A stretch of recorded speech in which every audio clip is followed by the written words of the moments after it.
There are countless books, white papers, blog posts, workshops, and TED Talks about building a community, all offering complex models and guidelines. A strong and cohesive community is pretty simple. It's just bringing together people with similar interests and challenges to learn, connect, and serve for the good of themselves and others.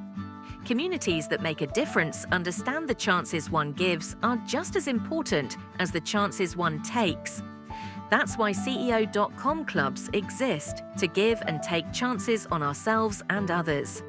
CEO.com clubs are exclusive, invite-only communities that connect visionary leaders based on specific challenges, industry focus, and leadership goals. We do this in various ways, including providing a private social network for community members only, highly curated leadership events, access to our member directory, and, well, you get the idea. You can learn all about the array of benefits at ceo.com/clubs. More than anything, what CEO.com clubs uniquely do better than anyone else is bringing leaders with similar interests and challenges together to ask each other the following two questions. How can I help you? And how can we give a chance to someone else? If you're a leader in a specific industry who wants to give and take chances on yourself and others, CEO.com has a club for you. Life is more gratifying and full of purpose when you become someone who gives as many chances as you take. Now companies are hiring the best talent for the job anywhere it is. And besides just the access to opportunity, like if you're really smart and you grew up in India, you can stay in your home, stay home and get the same access to a job.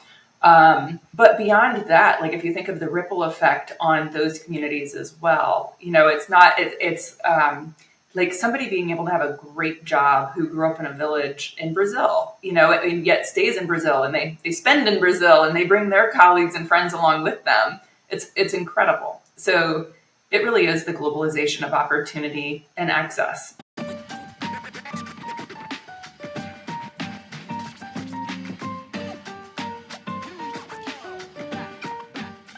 Nicole, thank you so much for coming on the show. You are the CEO and founder of GP, which is Globalization Partners. You've done so many incredible things. I don't even know where to start with you. Tell us how you became the founder and CEO of GP. Thank you, Clint. Yeah, I'm so happy to be here and love your show. So GP is a recognized leader in global employment. What we do is we help companies hire anyone, anywhere, quickly and easily without them having to figure out how to navigate the legal, HR, and tax jurisdictions around the globe. And what we built and the industry that I started and kind of figured out was we built companies in each country around the globe, so 180 different countries. When a company wants to hire an employee in another country, instead of figuring out how to run payroll, how to set up a company in that country, which makes them have to file taxes in that country. We set up companies in each country and give all of our customers access to it using a software that we've built on top of our global legal infrastructure. So ultimately, like a customer logs onto our platform, builds a locally compliant employment contract, but when they hit send on the offer, the employment contract goes out from our local company in country directly to the client's end employee. So legally, we're the employer of record in each country, but the customer is they're working usually all inclusively for that customer and meeting the needs of the customer in that country. So how did that start? I used to help companies expand their operations all over the globe and was helping them figure out on a company by company basis how to do business in each country. And after doing that for 6 years, I just thought, my God, there has to be a more scalable way for companies to do business around the globe. And so I quit my job, took a year off while waiting out my non-compete agreement and figuring out the legal and tax implications in each country, and ultimately figured out it could be done. It's just that the legal and tax implications underneath the platform, we had to figure it out on a country by country basis, because prior to that time, most lawyers and tax people would have said it couldn't be done. Yeah, it sounds super complicated, actually, which is why it's so great as a business, I'm sure. How many countries are you in? We do business in 180. It's over 180 countries. I heard you say 180. Yeah, that is incredible. How did you get in that many countries? That's phenomenal. One by one. one by one. We have an amazing legal team around the globe, a global HR ops team, tax team, finance team. So we're around 1,100 people now, and the company was built organically. But beyond that, my vision was always to automate everything around doing global business and just make it really easy for companies to hire anyone, anywhere. And it took 13 years really to get to this point where we have a really good foundation. We're the head of the class we're known for compliance. We're known for really supporting our customers. But part of what has supported us, of course, is software. And we couldn't be as scalable as we are and cover so many countries without software. But even more exciting right now is AI. And I tell my team we didn't know what we needed at the time when we set out to do this, but we needed AI in order to just effectively and efficiently manage the legal compliance across such a broad span of work. It takes vast computing power to stay on top of all of that. And we're actually, we by the time this podcast is announced and published, we'll have launched our AI product into market, which is like the next level of helping companies do business anywhere quickly and easily from an HR and legal perspective. How is it changing your company AI in terms of workflow, customer? I mean, obviously, for a company like yours, I imagine it could make a significant impact and kind of cut back on a lot of, various roadblocks. Kind of just knock them out of the way. Totally. I mean, I think the reason it makes a difference is we have really good data. Like we know, so you could just look at the laws in each country, and the laws will prescribe one thing, but there's an HR and a human touch element on the ground in each country, which is how are things actually negotiated? Because in some countries, it's actually not even legal to fire somebody. Of course, people get fired, but how do you do it? How do you terminate a relationship that isn't going to last an entire lifetime? And it's always done in countries where there are laws like that, which are to protect people, but then you have to deal with the realities of people being people and business being business. It's done with negotiation. And so there's like a formula that a lawyer and HR advisor would follow in that country. There's a way to handle the person. And because we have HR and legal people on the ground in each country to kind of navigate those situations and all the data of 13 years of doing business around the globe, our team was able to compile all of that into a really smooth product that ultimately is like you have an HR team on this side, on this shoulder, and a legal team on this shoulder, but these legal teams know everything about every country.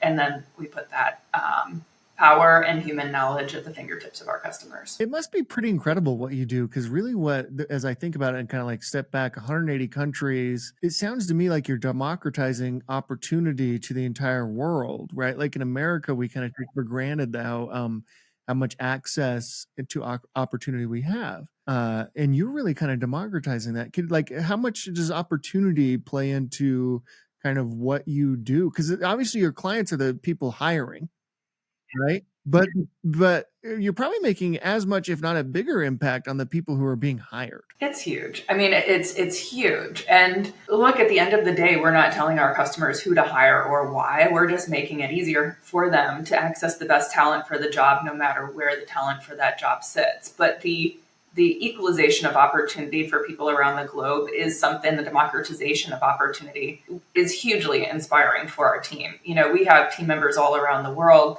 Many of them are today's Silicon Valley, rock stars. They're amazing. They've built fabulous careers, and many of them have worked in the world's hottest companies. But most of them had to leave their home country and come to the Silicon Valley to find a job and become who they are.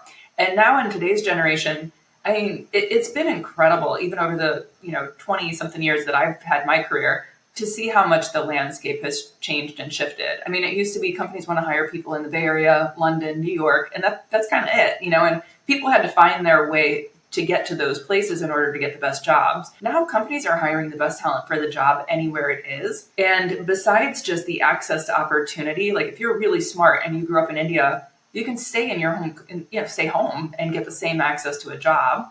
But beyond that, like if you think of the ripple effect on those communities as well, it's like somebody being able to have a great job who grew up in a village in Brazil, and yet stays in Brazil, and they spend in Brazil, and they bring their colleagues and friends along with them. It's incredible. So it really is the globalization of opportunity and access. Yeah, the globalization of opportunity is a great way to put that.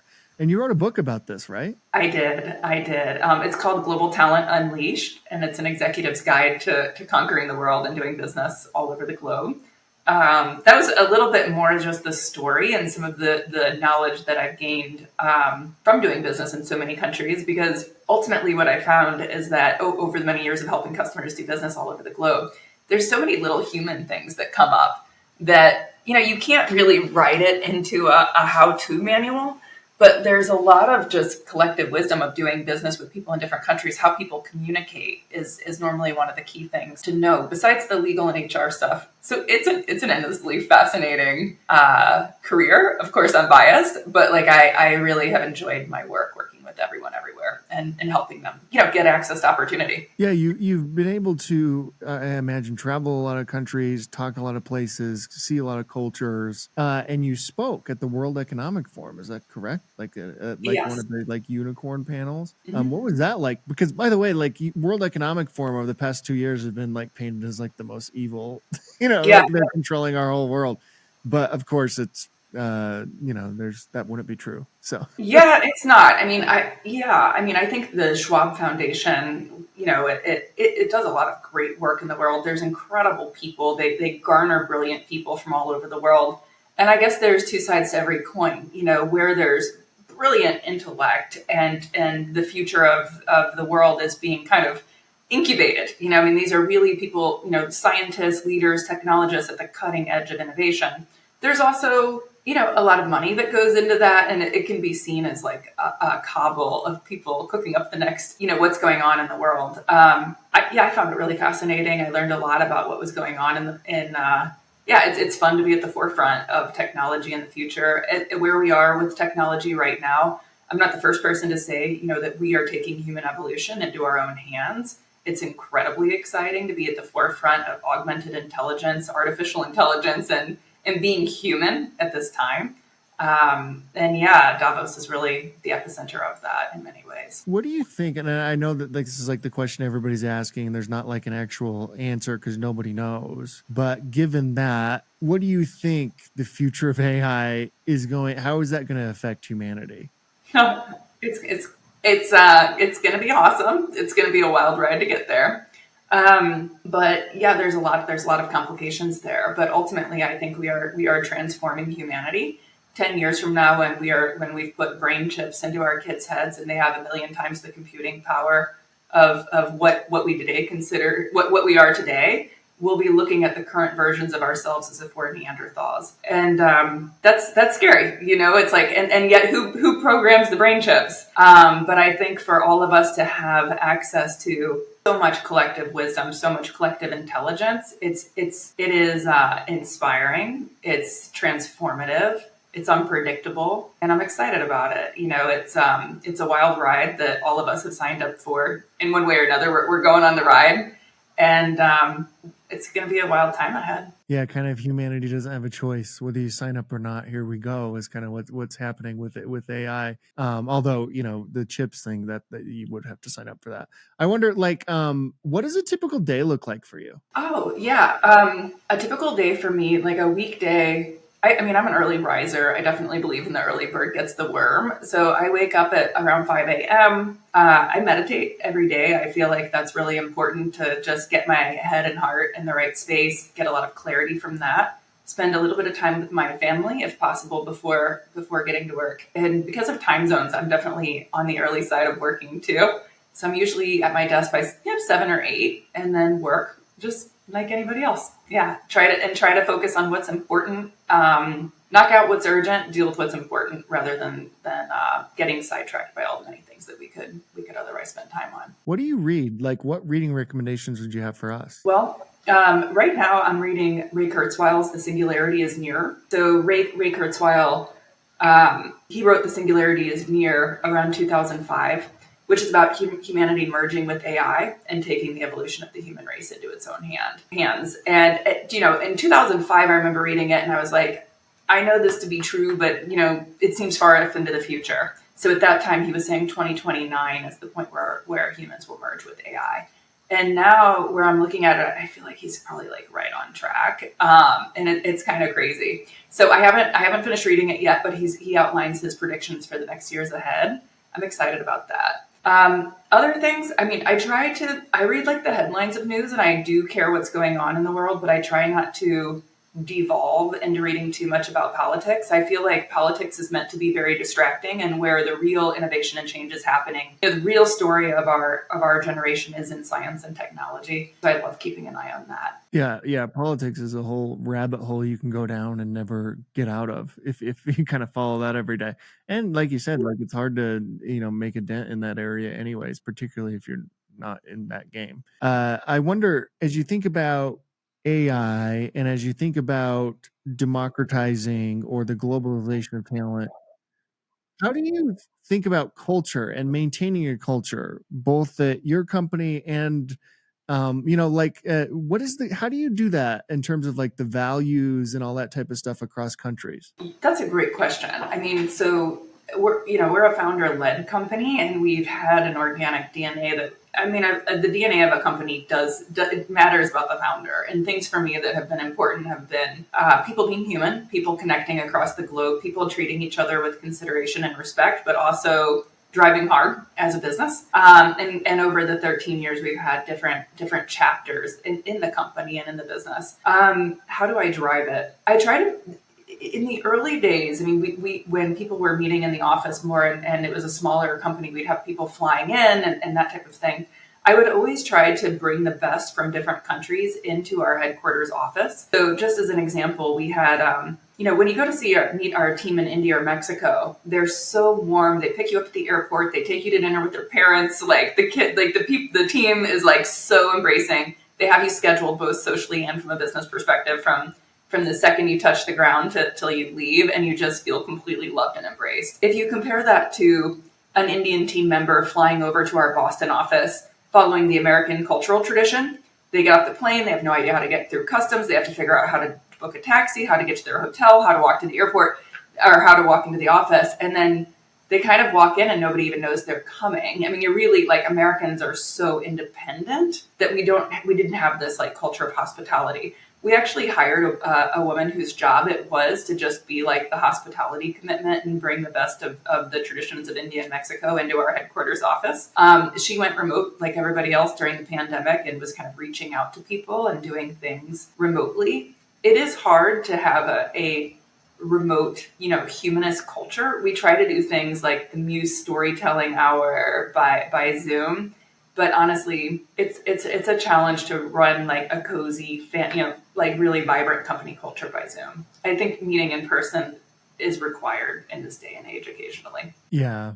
I think that's exactly right. How do you stay motivated as a leader, as a CEO, like every day, like keep going? You've obviously seen a tremendous amount of success. What keeps you going? Thank you. I think what keeps me going is making my team successful and knowing that like it's really about making the next generation of great leaders and knowing that we are at the cutting edge of the next era of technology. I feel like with our original business, even though the global employer of record platform and that industry that we started has only really penetrated about 40% of the market, and a lot of companies don't even know it exists yet. To me, it's like, oh, we've already built it, so I can mentally move on. But now to be at the forefront of AI and be like, oh my God, like we have this really, we have an incredible opportunity to change the future of humanity.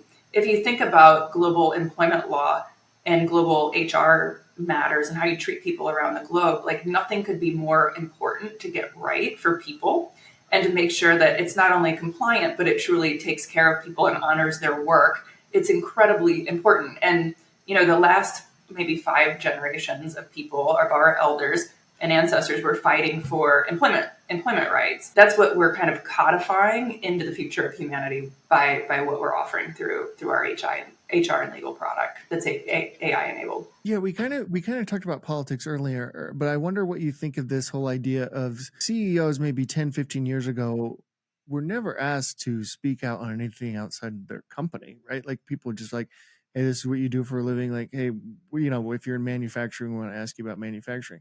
Now CEOs have a much larger role in society, it seems like, and they have a social responsibility to go outside of their company and to, speak on behalf, whatever issues they're passionate about. How do you feel about that? Do you think that's a good change, bad change, neutral? I mean, I think people want to know who they're working for and with, and where does somebody stand from an integrity perspective. I would say, there's often not a right side of any situation or a wrong side. There's just human compassion and empathy, and always being in aligned with integrity is important. I'm not sure I have more to say than it on that, but I do think that CEOs they're business celebrities and they're leaders and they're people that people want to follow, and I think people have a right to invest in brands that they trust. But yeah, I do think where a CEO matters stands on certain topics, especially when you're choosing something as important as who's going to be your employer. What are you going to work towards? Like, where people want more from their employer and from their business partners than just money. Now they want to be inspired by what they work for and what they buy into. What makes a great leader, in your opinion? Like, what traits and values should they have? Let's see. In terms of what are the most important traits a successful leader should have, I think for a founder, CEO, it's really vision and staying true to the vision of what you set out to execute. Because if you're a founder CEO, which is different than other types of CEOs, there's something that you set out to accomplish that nobody else kind of had the audacity to do and the gumption to do. There's a high risk of failure. But, I think either owning like you're going to make it or not make it and driving with everything you have to get there and like corralling a team behind you to accomplish that vision and mission, that's ultimately what moves the world forward, right? So that's critical.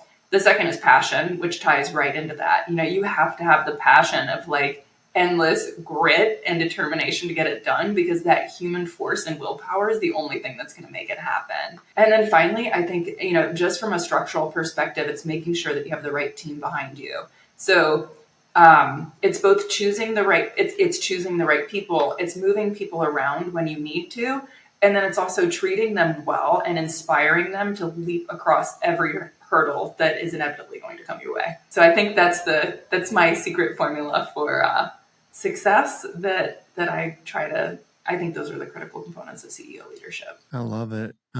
Finally, we end every interview with the same question, and that is, at CEO.com, we believe the chances one gives is just as important as the chances one takes. When you hear that, who gave you a chance to get you to where you are today? Yeah, thank you for asking.